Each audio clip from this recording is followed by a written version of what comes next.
자, 오늘 말씀을 찾겠습니다. 누가복음 9장 46절에서 56절입니다.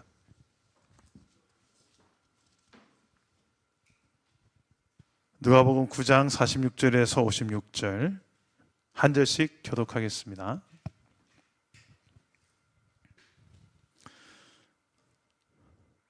오늘 설교 때 하민이가 좀 필요한데, 하민이가 저 뒤에 모자실에 있습니다. 하민아, 어디 가지 말고 있어, 거기. 자, 우리 함께 46절에서 56절, 제가 먼저 46절 읽겠습니다. 제자 중에서 누가 크냐 하는 변론이 일어나니, 예수께서 그 마음에 변론하는 것을 아시고 어린아이 하나를 데려다가 자기 곁에 세우시고 그들에게 이르시되 누구든지 내 이름으로 이런 어린아이를 영접하면 곧 나를 영접함이요, 또 누구든지 나를 영접하면 곧 나를 보내신 이를 영접함이라.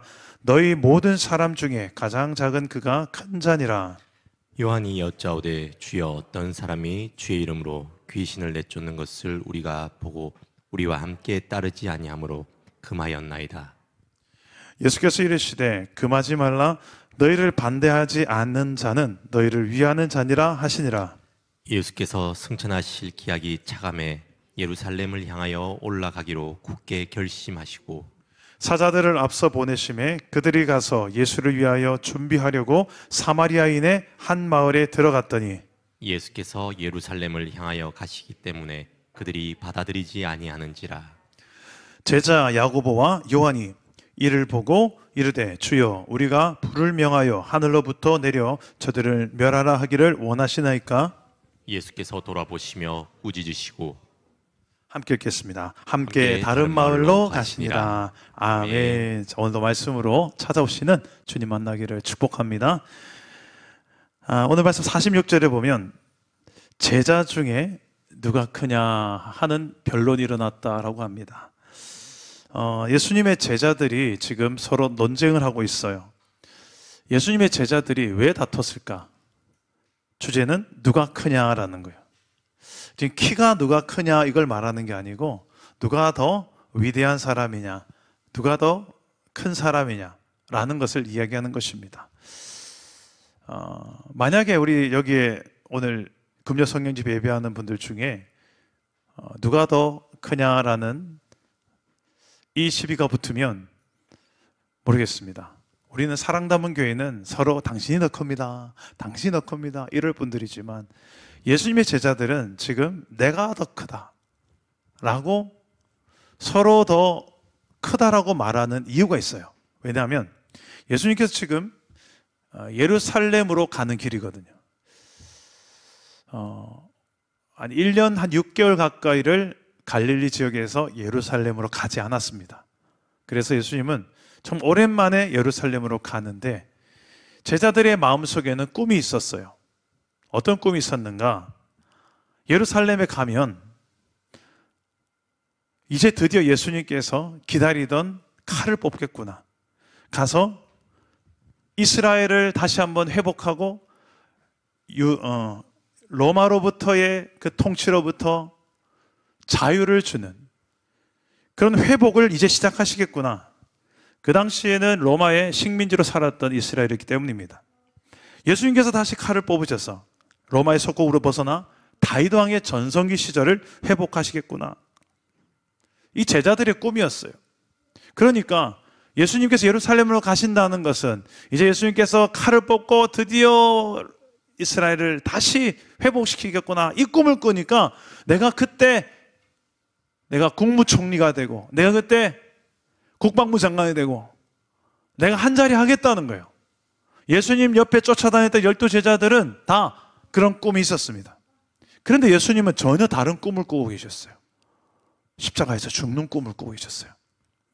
여러분, 이걸 동상이몽이라고 하죠. 같은 자리에 있는데 다른 꿈을 꾸고 있어요. 여러분, 이런 제자들의 모습이 오늘 말씀 속에 드러납니다. 3년 동안 예수님은 그토록 너희는 낮아져야 된다, 겸손해야 된다 가르쳤는데 제자들은 전혀 그런 모습이 보이지 않습니다.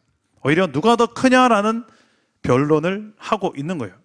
근데 오늘 말씀 47절에 보면 예수님께서 그들의 변론, 누가 더 크냐라고 하는 논쟁의 말만이 아니라 그들의 마음속에도 이런 변론이 있다는 것을 알게 하세요. 우리 47절 읽어봅시다. 시작. 예수께서 그 마음에 변론하는 것을 아시고. 예, 여기까지요. 마음에 변론하는 것도 아셨어요. 여러분, 겉으로 드러내고 내가 더 크다. 이건 좀 외향적인 사람들, 좀 적극적인 사람들은 말하지만 좀 소심한 사람들이나 내향적인 사람들, 아이형들은 속으로 생각하고 있지 겉으로 표출을 100% 다 안 하잖아요. 속으로 내가 더 큰데 겉으로 표현하지 않았을 뿐이지 제자들 속에 있는 마음까지도 주님은 다 아셨어요. 서로가 다 예수님이 나라를 장악했을 때, 왕으로 등극했을 때 서로가 더 높은 자리에 앉고 싶었던 마음들이 다 있었던 거예요. 그런 제자들의 상태를 아시고 예수님은 어린아이를 하나 예수님 곁에 세웁니다. 우리 방금 여기 있던 하민이 정도 되는 아이겠죠. 하민이 정도 되는 아이가 예수님 곁에 있었나 봐요.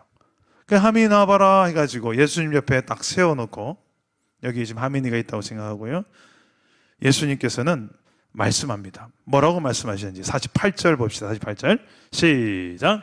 그들에게 이르시되 누구든지 내 이름으로 이런 어린아이를 영접하면 곧 나를 영접함이요 또 누구든지 나를 영접하면 곧 나를 보내신 이를 영접함이라.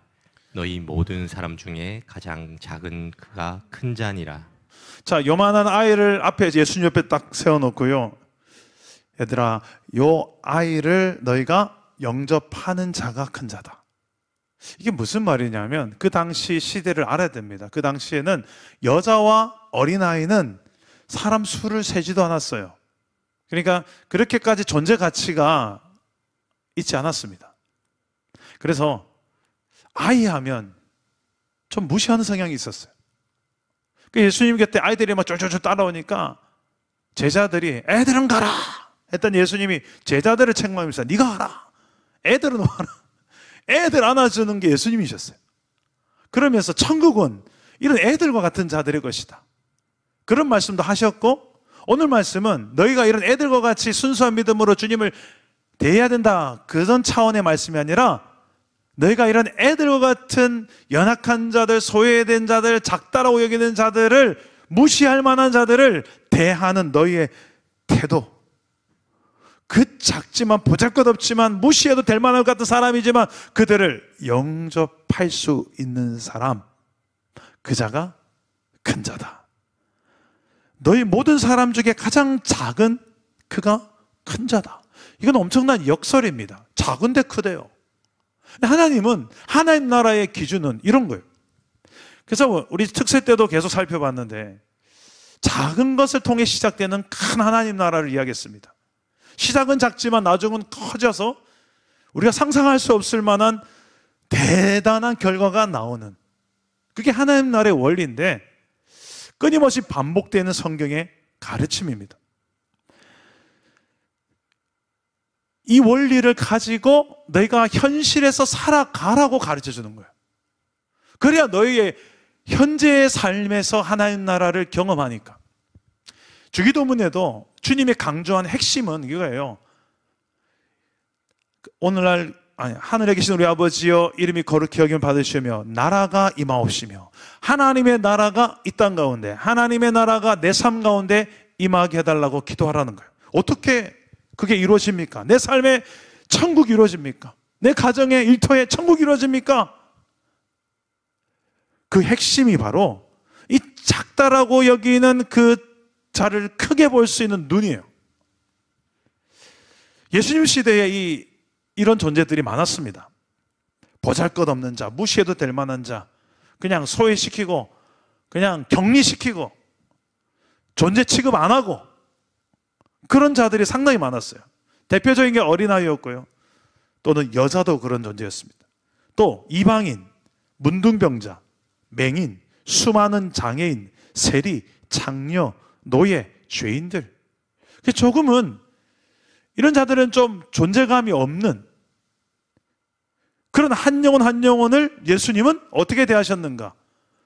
예수님은 너무나도 존중하셨어요. 그리고 영접하셨어요. 그들을 안아주셨어요. 만져주셨어요.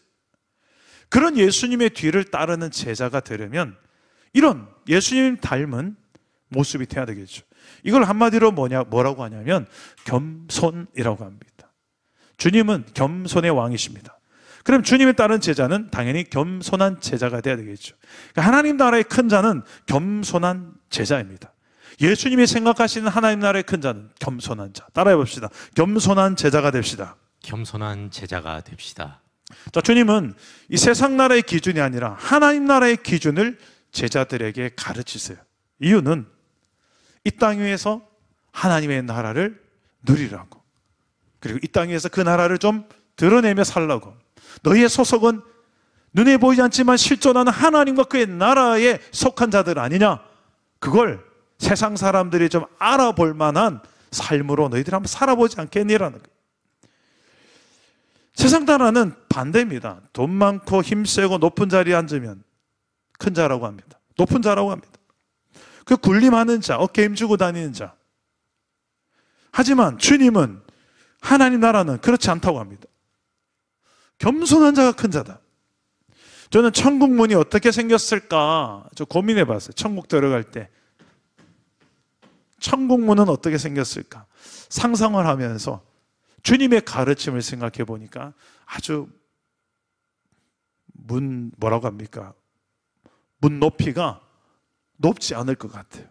이렇게 좀 숙여야 들어갈 수 있는 문이 아닐까. 쑥그리지 않는 자들은 들어갈 수 없는 문 아닐까. 왜요? 천국의 문은 바로 예수님이기 때문에 그렇습니다. 예수님을 통과하지 않고서는 들어갈 수 없는 것이 천국입니다. 그렇다면 적어도 예수님보다 더 낮춰야 들어가지 않겠습니까? 제가 어성경 읽어지니 하다가 그 사진을 하나 보여드렸는데요. 터키의 갑바도기아 데린구유라는 곳이 있습니다. 제가 예전에 단기 선교로 갔던 곳인데 그 지하에 굴을 파서 아주 지하 10층까지 파요. 거의 엄청나게 깊이 파요. 거기에서 사람이 태어나고 결혼하고 애 놓고 늙어 죽고 또 태어나고 애 놓고 결혼하고 늙고 그렇게 몇 세대가 지나가요. 왜 그런 짓을 했는가? 예수를 믿었던 사람들이 믿는 자들을 다 잡아다가 사자밥이 되고 화형당하고 그런 시대에 이 신앙을 지키고 내 자손들에게 신앙을 물려주기 위해서 세상을 떠나 피해서 땅굴을 파고 지하에서 몇 세대가 지나도록 살았던 신앙의 유적지를 제가 가본 거예요. 근데 거기가 딱 그래요. 쑥을해야 들어가야 돼요. 문이 입구가 좁아요. 엄청 불편해요. 통로를 지나갈 때 이렇게 낮은 자세로 지나가야 돼요. 그러면서 생각을 했어요. 야, 초대교회에 이렇게 신앙을 지켰던 성도들이 있었기 때문에 우리가 지금 있지. 좀 고맙더라고요. 그러면서 그들은 평균 신장이 키가 안 컸대요. 이렇게 쭈그리고 사니까. 그리고 또 수명도 햇볕을 많이 못 보니까 오래 못 살았대요. 그런데 적어도 그들은 늘 낮추면서 겸손하게 어떻게 보면 햇볕 다 받아가며 좋은 거 많이 먹고 살지만 하나님 앞에서 겸손하지 않게 살아가는 인생들은 맛보지 못할 진정한 하나님의 나라를 어떻게 보면 그 지하 땅에서 경험하며 살았을지도 모릅니다.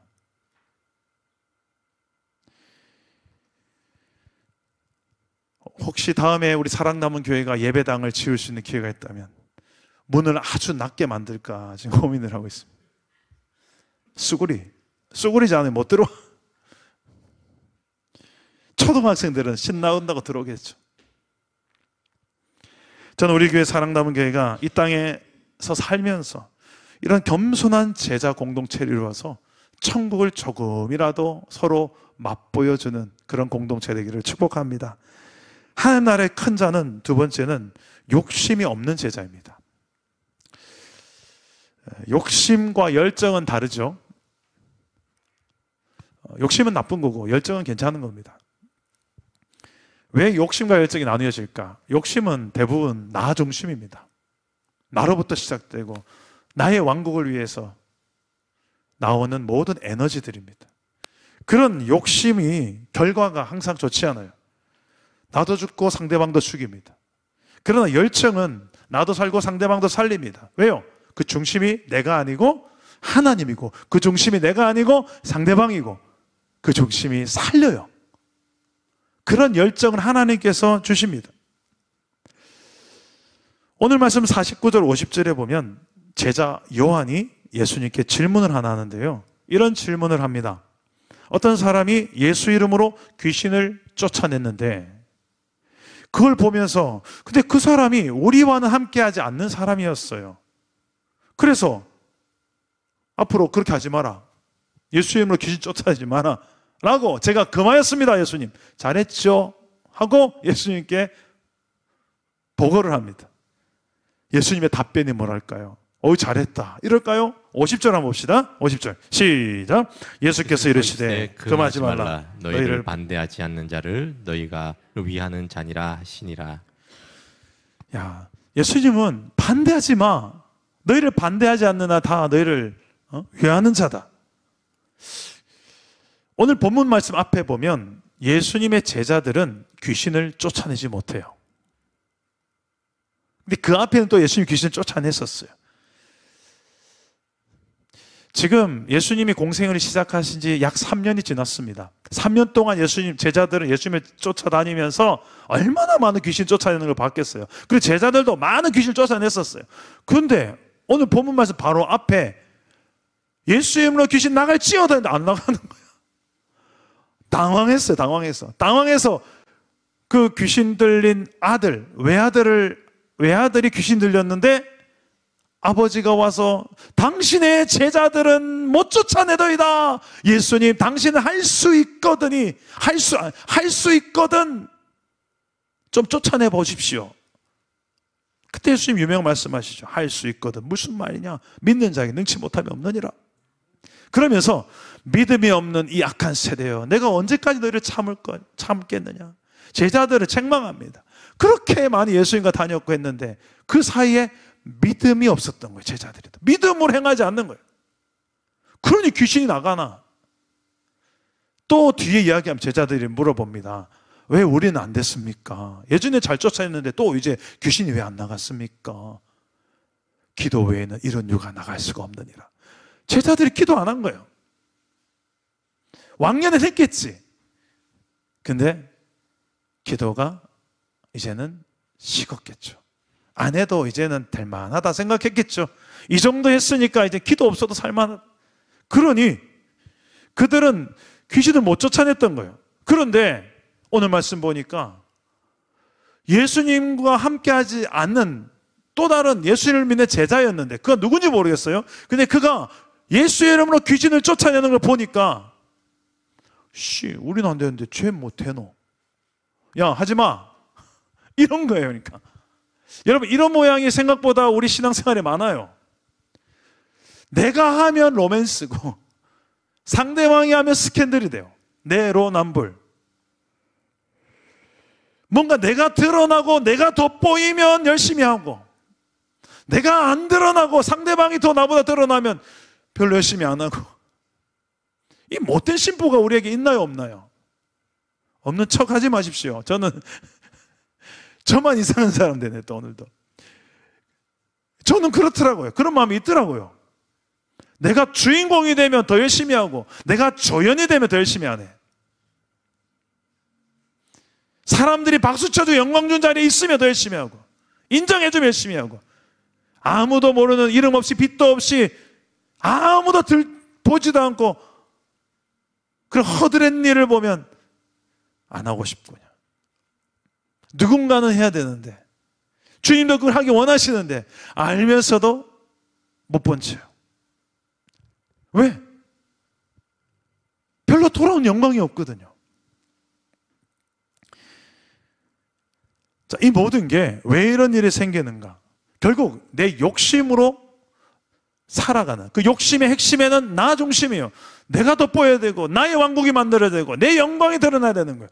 그러니 그 뿌리가 욕심으로부터 출발되고 나로부터 내 중심으로 시작되는 모든 열매가 좋을 수가 없죠. 거기는 하나님 나라가 이루어지지 않습니다. 세상 나라지. 그냥 세상이 그렇게 살고 있죠.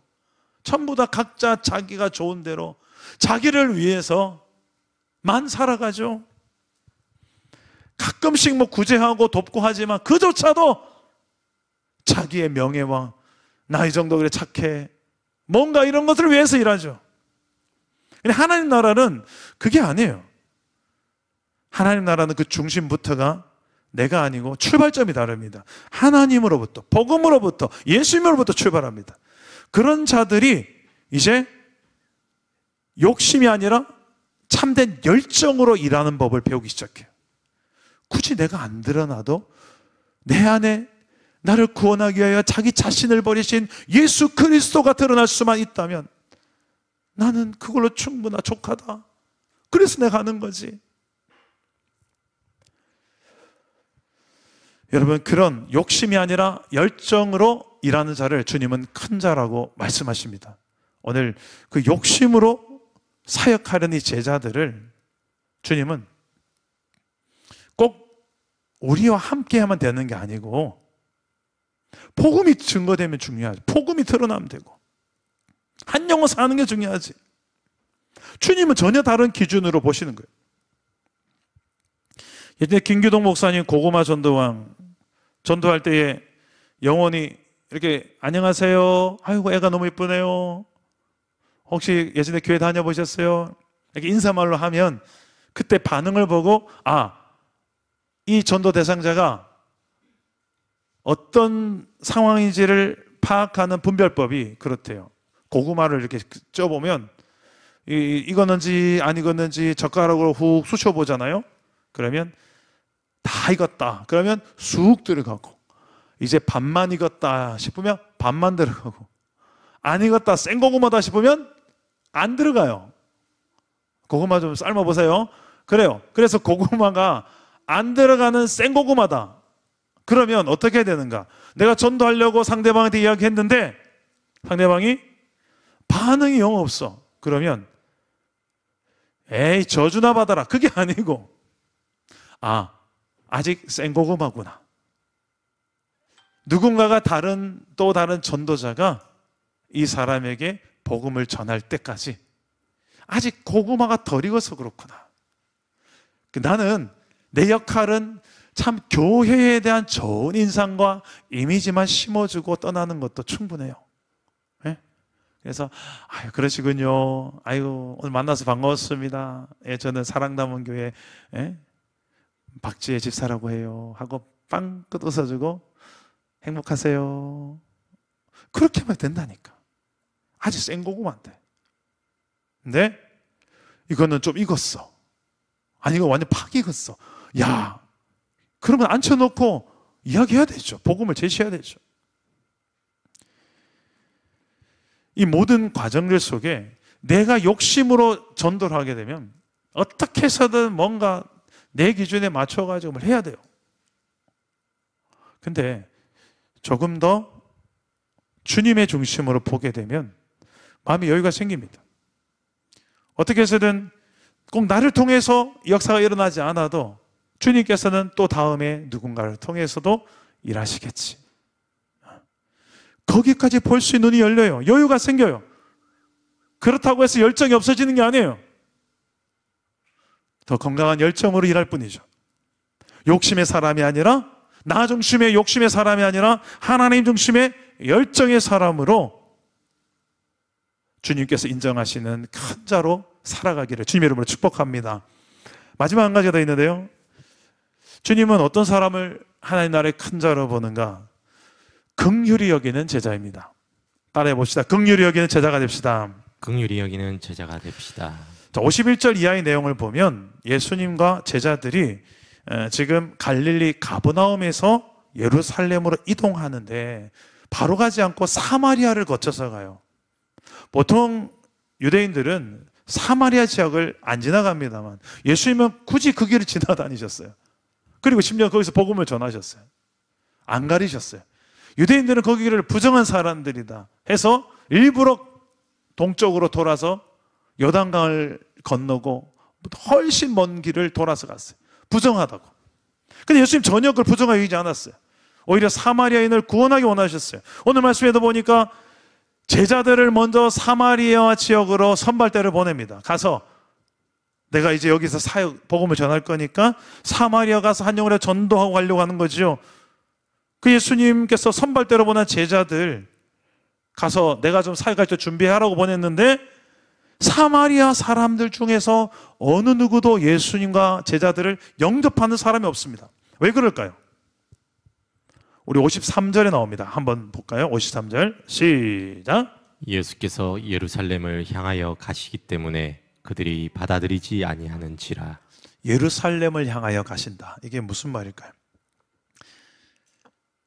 그 당시에 사마리아 사람과 예루살렘 사람 간의 적대 관계를 의미합니다. 예루살렘 사람들이 사마리아 사람들을 얼마나 상종을 안 하고 말도 안 섞고 밥은 당연히 안 먹겠죠. 그렇게 무시를 당하고 그런데 사마리아 사람이라고 한들 예루살렘으로 가는 사람들을 곱게 받겠습니까? 그게 받아들이지 않아요. 이런 무례함에 대해서 제자들은 분노합니다. 그래서 야고보와 요한이 지금 화가 난 마음으로 예수님께 이렇게 질문합니다. 54절 한번 읽어봅시다. 54절 시작.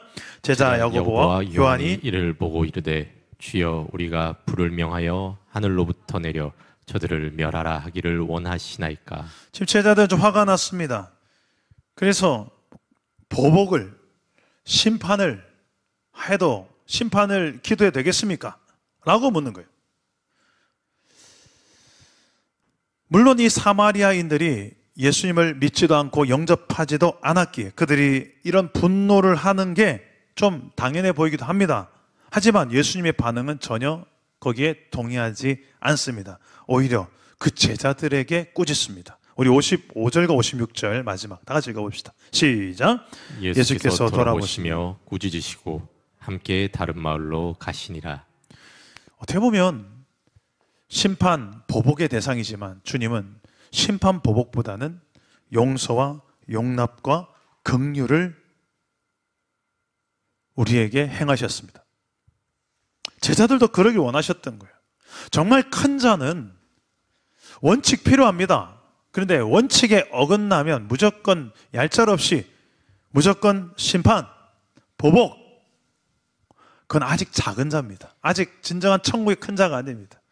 진정 천국의 큰 자, 예수님 인정한 큰 자는 원칙도 필요하지만 그 원칙에 어긋나고 무언가가 잘못하고 실수한 상황들 속에서도 그를 불쌍히 여길 수 있는 마음, 긍휼히 여기는 마음, 70번씩이라도 7번, 70번씩 7번, 490번 무한대로 내가 또 용서할 수 있는 넉넉한 마음, 허용하는 마음, 용납하는 마음을 가진 자가 주님이 인정하시는 큰 자인 줄 믿으시기를 바랍니다. 만약에 주님께서 원칙대로 우리를 대하신다면 이 자리에서 우리가 주님 앞에 살아남을 만한 사람이 누가 있겠습니까? 생각보다 주님의 원칙은 우리의 상상을 초월할 정도로 아주 높아요. 주님이 요구하시는 거룩의 기준은 우리가 상상할 수 없을 정도로 높아요. 이룰 수가 없어요. 그렇게 살 수가 없어요, 우리는. 그게 율법이에요, 율법. 율법을 보시면 심지어 예수님은 행하는 율법 말고 네 마음으로 미워하고 죽이려고 하는, 이미 너 행동을 살인한 것 같아. 네 마음으로 음욕을 보면 행위로 너 지금 간음한 것 같아. 예수님의 기준은 우리 상상하는 초월합니다. 오른뺨 때문에 왼뺨 돌려대. 그 예수 믿는 제자들이야. 오리 가자면 심리 가져. 여러분 그렇게 그 원리로 살아갈 수 있겠습니까? 예수님의 그 기준 앞에 너 왜 그렇게 했어? 내 기준에 어긋났는데? 왜 그런 식으로 말해? 왜 그렇게 생각해? 만약에 예수님이 원칙만 가지고 우리에게 대하신다면 이 자리에서 살아남을 사람 아무도 없습니다. 주님의 모든 불의 심판의 대상이 될 거예요. 그 기준에 미달입니다. 그런데 다행히게도 주님은 그런 높은 원칙의 거룩의 기준도 있지만 주님은 우리를 70번씩 7번이라도 용납하시고 또 용서하시는 그런 사랑의 긍휼의 하나님이신 줄 믿으시길 바랍니다. 그것이 대표적으로 드러난 것이 바로 십자가라는 거예요. 십자가는 이 땅의 그 어떤 죄악도, 심각한 죄악도 하나님께서 내가 그 죄를 사하노라, 용서하노라, 그 하나님의 끝없는 사랑과 용서의 확증인 줄 믿으시길 바랍니다. 동시에 사랑의 확증만이 아니라 죄에 대한 결말은 이만큼 비참한 거다, 공짜의 구원이 아니다, 너가 죄 없이 해준 거 그 공짜로 그냥 입싹 닦는 게 아니다, 그 죄 사해 준 거는 예수 그리스도라는 어마무시한 값집을 하고 너희 죄가 사해진 거다. 예수가 대신 너희가 당할 고통을 당한 것 뿐이지 그냥 싹 없어진 거 아니야. 대신 값집을 한 거지. 대신 사형당한 거지. 대신 고문당한 거지. 그게 하나님 우리에게 보여주신 공의, 십자가에 있는 그 공의도 담겨 있습니다. 그 십자가의 정신을 가지고 공의와 사랑, 그 십자가의 눈으로 영혼을 바라보는 자들이 큰 자예요. 예수님이 대표적이죠. 예수님 닮은 스데반 집사님도 그랬죠. 자기를 죽이려고 하는 돌멩이를 던지는 자, 십자가에 매달리는 자에게 주여 저들을 불쌍히 여기소서, 저들이 자기가 하는 짓이 어떤 짓인지 모르고 하는 겁니다, 불쌍히 여기소서, 용서해 주소서. 지금 나를 죽이려고 돌멩이 던지고 있는데 조롱하고 찌르는 사람들인데 불쌍히 여겨주소서. 이게 예수님이에요.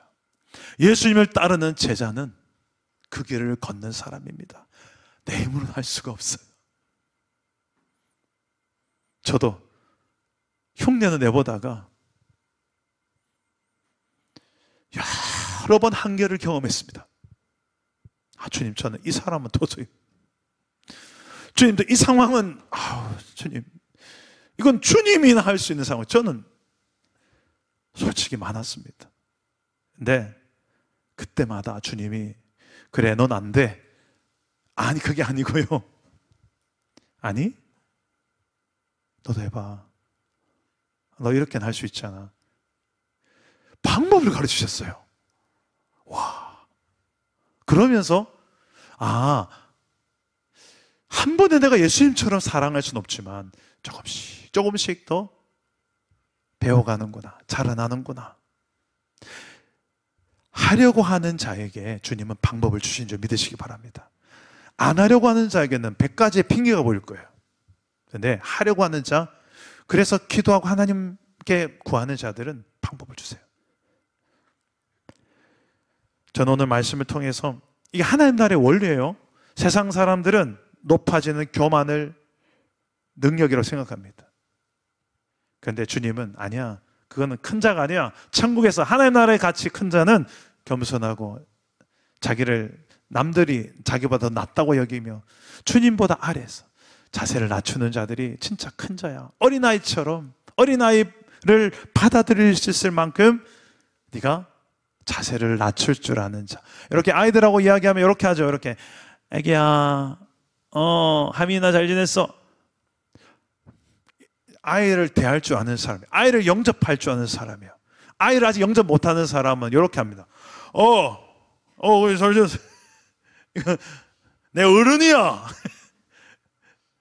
아직 아이를 영접하는 삶이 몸에 안 밴 사람들. 우리 자랑나무계 다음 세대 아이들 많은데요, 제가 지켜보겠습니다. 아이들 나타나면 어떻게 하라고요? 앉아가지고 안아주고 눈 맞추고 그거예요. 어릴 때부터 그렇게 길러야 되는데 우리 좀 그렇게 못했잖아요. 그리고 열정, 욕심이 아니라 열정으로, 나 중심의 욕심이 아니라 열정으로, 또 기준에 어긋난다고 해서 보복이나 심판이 아니라 용서와 용납으로 이 하나님 나라의 원리를 가지고 살아내는 정말 큰 자, 예수님 닮은 제자들, 우리 사랑담은 교회 공동체가 되기를 주 예수 이름으로 축복합니다. 우리 함께 찬양하고 기도하겠습니다. 아버지, 당신의 마음이 있는 곳에 나의 마음이 있기를 원합니다. 오늘 말씀 생각하며 찬양합시다.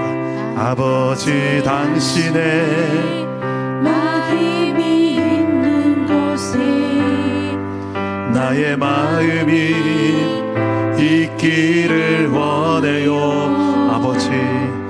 아버지 당신의 눈물이 고인 곳에 나의 눈물이 고이길 원해요. 아버지 당신이 바라보는 영혼에게 나의 두 눈이 향하길 원해요. 아버지 당신이 울고 있는 어두운 땅에 나의 두 발이 향하길 원해요. 나의 마음이 아버지의 마음 알아. 내 모든 뜻 아버지의 뜻이 될 수 있기를 나의 온몸이 아버지의 마음 알아. 내 모든 삶 당신의 삶 되길. 우리 한 번 더 찬양합시다. 아버지 당신의 마음이 있는 나의 마음도 나의 마음이 있기를 원해요. 아버지 당신의 눈물이 고인 곳에 나의 눈물이 고이길 원해요.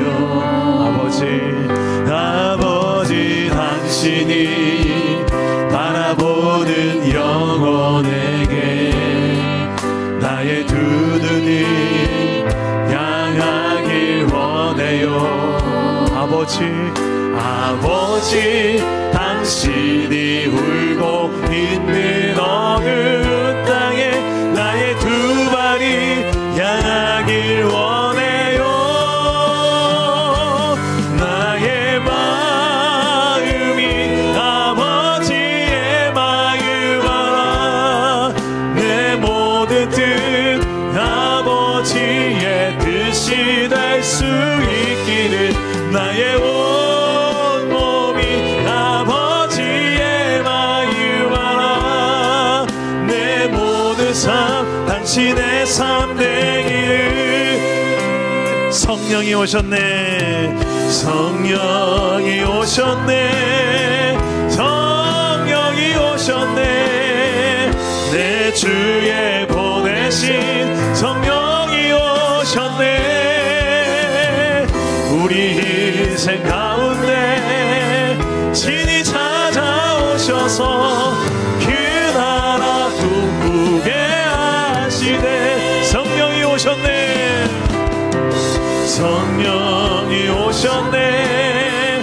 성령이 오셨네. 내 주에 보내신 성령이 오셨네. 우리 인생 가운데 신이 찾아오셔서 그 나라 꿈꾸게 하시네. 허무한 시절 지날 때 깊은 한숨 내쉴 때 그런 풍경 보시며 간식하는 분인데 그와 같이 너희를 거의 두지 않으리. 내가 너희와 영원히 함께하리라. 억눌린 자 갇힌 자에게 억눌린 자 갇힌 자 자유함이 없는 자 비난처한 오늘 이곳에 성령님이 계십니다. 우리와 함께 하십니다. 주의 영이 계신 곳에 참 자유가 있다네. 진리의 영이신 성령이 오셨네. 성령이 오셨네. 성령이 오셨네. 성령이 오셨네. 주의 보내신 성령이 오셨네. 우리 인생 가운데 신이 찾아오셔서 그 나라 꿈꾸게 하시네. 성령이 오셨네. 성령이 오셨네. 내 주에 보내신 성령이 오셨네. 우리 인생 가운데 신이 찾아오셔서 그 나라 꿈꾸게 하시네. 기도합시다. 내 입으로 할 수 없지만 내 안에 성령이 오셔서 성령께서 도와주십니다. 그 권능으로 하늘과 땅에 있는 모든 권세를 가진 분이 내 안에 오셔서 나를 도우십니다. 우리가 교만하지 않고 겸손하게 살 수 있도록 도와주십니다. 우리가 나 중심의 욕심으로 사는 것이 아니라 하나님 중심의 열정으로 살도록 도와주십니다. 우리가 조그마한 뭔가 기준에 어긋난 걸 보면 심판하고 보복하는 것이 아니라 용납하고 용서할 수 있도록 도와주십니다. 그렇게 하나님 나라를 내 삶에서 이루고 누리며 살게 도와주십니다. 그 천국과는 너무 동떨어진 내 삶이라면 이제 기도하십시오. 주여 도와주십시오. 성령으로 도와주십시오. 여전히 나는 교만하고 욕심이 있고 보복과 심판이 더 가까운 내 삶입니다. 내 마음을 다스려 주셔서 주님께서 살아가신 것처럼 나도 그렇게 살아갈 수 있게 해달라고 오늘 말씀을 생각하며 기도하실 때에 우리 주님 3번 찾고 기도하겠습니다. 주님 찾습니다. 주여, 주여, 주여. 주님, 우리를 사랑하시는 주님 앞에 우리가 아버지 하나님 오늘도 말씀을 붙들고 기도합니다. 우리가 이런 말씀대로 살아가시도록 성령을 우리에게 보내실 줄 믿습니다. 성령을 줄 줄 믿습니다. 성령의 충만함을 체험하게 하소서. 오늘 이 밤에 성령을 체험하게 하여 주옵소서. 내 안에 계신 성령을 확신하며 살아가게 하여 주옵소서. 주님, 우리가 주님을 부인하지 않고 날마다 내 삶 속에서 내 주 앞에서 겸손한 삶을 우리가 살아가도록 도와주십시오. 일시로만 주님을 주여지하는 것이 아니라 내 삶이, 내 변화된 인격이 주 예수 그리스도를 높일 수 있고 내가 주님 앞에 나를 낮출 수 있는 기꺼이 그것이 하나님 비굴한 것이 아니라 비참한 것이 아니라 나의 영광과 기쁨이 되고 주님을 더 자랑하며 주님을 높이는 삶이 내 인생의 가장 큰 기쁨이요 방향이 되게 하여 주옵소서. 아버지요, 오늘 하나님 기도하는 자들에게 한량없이 성령을 부어주십시오. 이 원칙에 어긋난 자들이 많지만 주님의 기준에 이르지 못하는 자들이 많고 여전히 외식하고 여전히 아버지 하나님 형식주의 신앙에 빠져있지만 이런 우리를 긍휼히 여겨주시고 불쌍히 여겨주시옵소서. 주여, 주여 불쌍히 여겨주옵소서. 주님이 인정하시는 그런 제자에서 그렇게 성령이 우리를 도우시고 그 성령 안에서 살아가는 삶을 알게 해주시고 믿음의 주여 우리를 다시 한번 이렇게 세우시는 참 주님의 그 도우심의 손을 붙들고 오늘도 하나님 우리가 주님 원하는 그 길로 걸어가게 하여 주옵소서. 우리의 마음에 일하시는 주님을 보게 하여 주옵소서. 주가 일하시네, 주가 일하시네, 주께 아끼지 않는 자에게 주가 일하시네, 주가 일하시네, 신뢰하며 얻는 자에게 주가 일하십니다. 주가 일하시네, 주가 일하시네, 주께 아끼지 않는 자에게 나의 주가 일하시네, 주가 일하시네,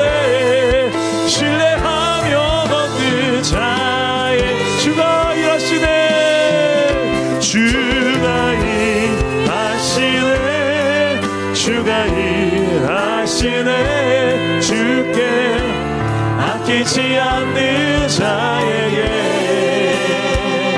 주가 일하시네. 주가 일하시네. 신뢰하며 얻는 자에게. 우리 한 번 더 기도하실 때에 우리가 정말 내 생각에는 안 될 것 같은 많은 상황들이 있죠. 내 현실이 있습니다. 건강, 물질, 관계, 또 태신자들에게 복음을 전하는 일. 내 뜻대로 왠지 안 될 것 같다는 생각이 드는 현실들이 참 많습니다. 내가 어떻게 노력한다고 해서 상황이 나아질 것 같지 않은 상황들이 많습니다. 하지만 오늘 정말 주님께서 일하신다면 가능하다라는 믿음을 가지고 우리 한번 이 시간에 기도했으면 좋겠습니다. 특히 앞에 있는 우리 행축에 초청될 영혼들, 아무리 해도 안 돼요. 목사님, 저 사람은 교회 안 나올 사람이에요. 포기하지 맙시다. 끝까지 주님의 때가 있겠죠. 그 때를 놓고 끝까지 인내하며 기도하시게 해달라고. 우리가 할 수 있는 건 믿음의 최선 아니겠습니까? 우리 그런 믿음을 가지고 우리 한 번 더 이 찬양을 좀 부르고 기도했으면 좋겠습니다. 저 죽어가는 내 형제에게 생명을 주소서. 저 죽어가는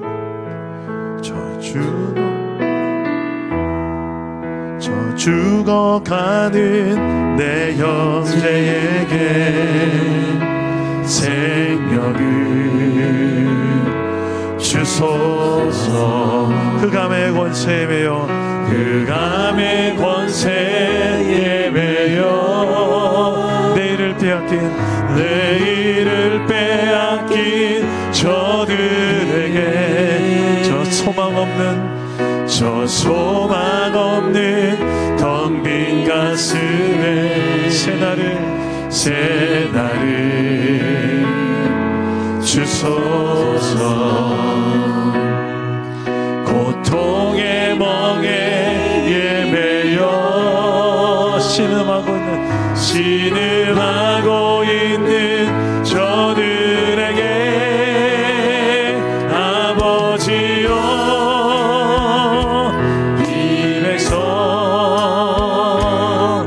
다시 살게 하소서. 묶였던 자유케 되니 영광의 날을 주소서. 아버지여 이 나라 주의 것 되게 하소서. 주의 것 되게 하소서. 영원하신 하늘아버지 다시 섬기게 메마른 뼈들에 생기를 주소서. 메마른 뼈들에 생기를 부어주소서. 아버지의 주의 군대로 서게 하소서. 성령의 바람 이제 불어와. 아버지여 이 백성 다시 살게 하소서. 묶였던 자유케 되는 영광의 날을 주소서. 아버지여 이 나라 주의 것 되게 하소서. 영원하신 하늘아버지 다시 섬기게 하소서. 기도합시다. 내 힘으로 안 되지만 주님은 지금도 일하고 계시고 우리를 통해서 일하기 원하십니다. 어떻게 해요? 기도를 통해. 어떻게 해요? 우리의 믿음을 통해서. 이 시간에 믿음을 담아서 기도해 보세요. 여러분들이 포기하고 싶은 그 영혼들, 그냥 내려놓고 싶은 그 영혼들, 저 사람은 안 돼요 하는 그 영혼들, 그리고 여러분의 현실의 상황들, 낙심하고 낙담하고 포기하고 원망하고 불평하고 분노하고 언제까지 그렇게 사시겠습니까? 그거를 믿음의 언어로 바꿀 수 있게 하도록, 그게 기도입니다. 하나님을 인정하면 이게 내 언어가 바뀌어요. 내 생각이 바뀌어요.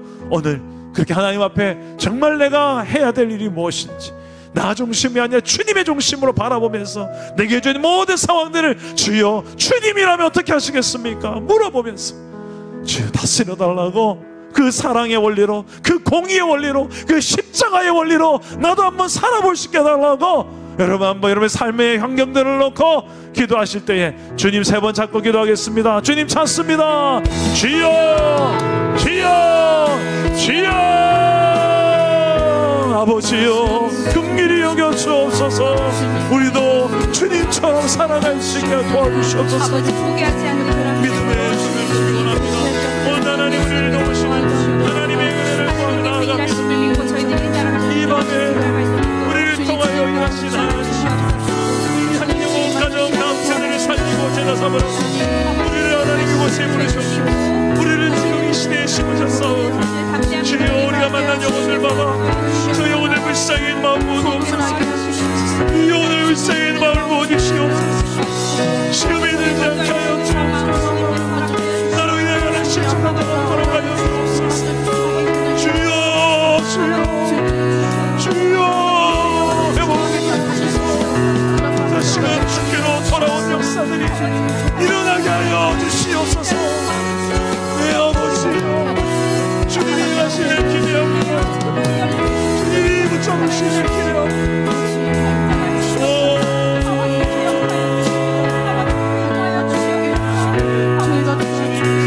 아버지여, 아버지여,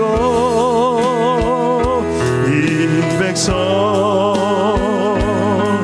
다시 살게 하소서. 묶였던 자들이 자유케, 묶였던 자 자유케, 영광의 나를 우리에게 주소서. 아버지, 아버지여, 이 나라를 주께 맡깁니다. 이 나라를 주께 맡깁니다. 주의 것, 주의 것 되게 하소서. 영원하신 하늘 아버지, 다시 섬기게 하 아버지여, 이 백성 아버지여, 이 백성 다시 살게 하소서. 묶였던 자, 묶였던 자 자유케 되는 영광의 나를 주소서. 아버지여, 이 나라 주의 것 되게 하소서.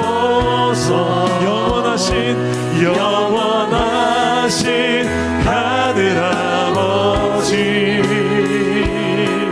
다시 섬기게 하소서. 자격 없는 내 힘이 아니 오직 예수님의 보혈로, 자격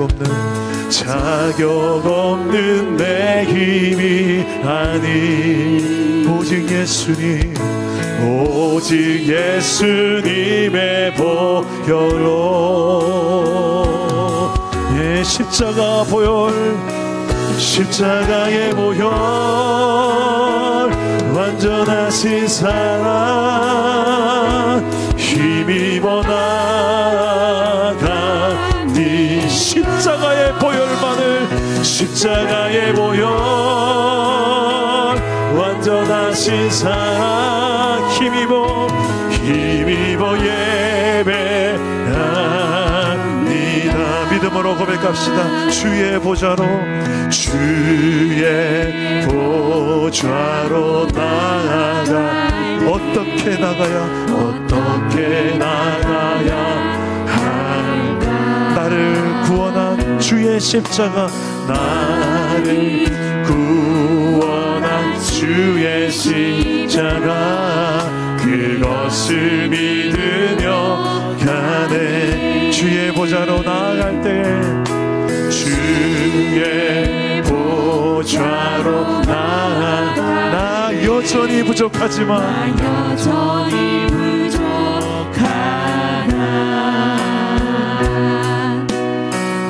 나를 품으신 주의 그 사랑, 그것을 믿으며 가네. 자격 없지만 내 힘으로 아니, 자격 없는 내 힘이 아니, 오직 예수님의 보혈로. 자격 없는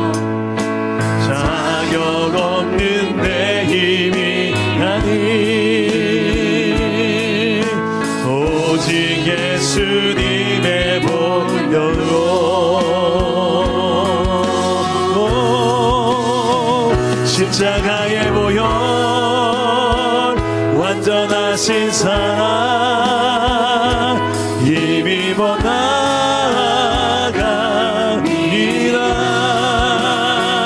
십자가의 보혈, 완전하신 사랑 힘입어 예배한 십자가여,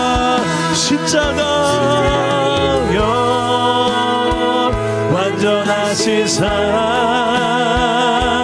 힘입어 나아갑니다. 십자가의 보혈, 완전하신 사랑 힘입어 예배합니다. 십자가의 보혈, 완전하신 사랑 힘입어 나아갑니다.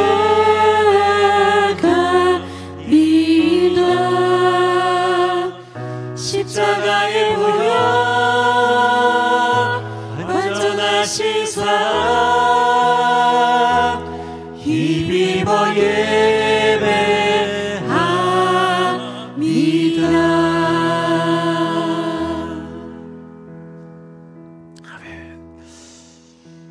오늘 마지막으로 한번 기도합시다. 주님은 아주 작은 것이라도 내가 믿음으로 행동하기를 원하십니다. 그 행동을 넣고 결단하며 기도합시다. 오늘 기도하다가 성령께서 내 안에 너 이것 좀 하면 좋겠다 깨닫게 하시는 게 있을 거예요.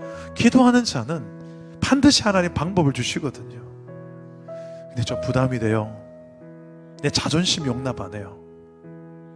내 상처와 결핍이 아직 해결되지 않아서 그걸 하기가 또 쉽지 않을 때도 있어요. 그런데 그걸 다 이겨내고 말씀에 의지하여 깊은 데에 그물 한번 내려보세요. 오늘 그걸 기도해 보세요. 내 힘으로는 할 수 없지만 주님이 내 안에서 도와주시니 해보겠습니다. 그 말씀 의지해서 오늘 여러분 그 기도가 필요한 영역이 있을 것입니다.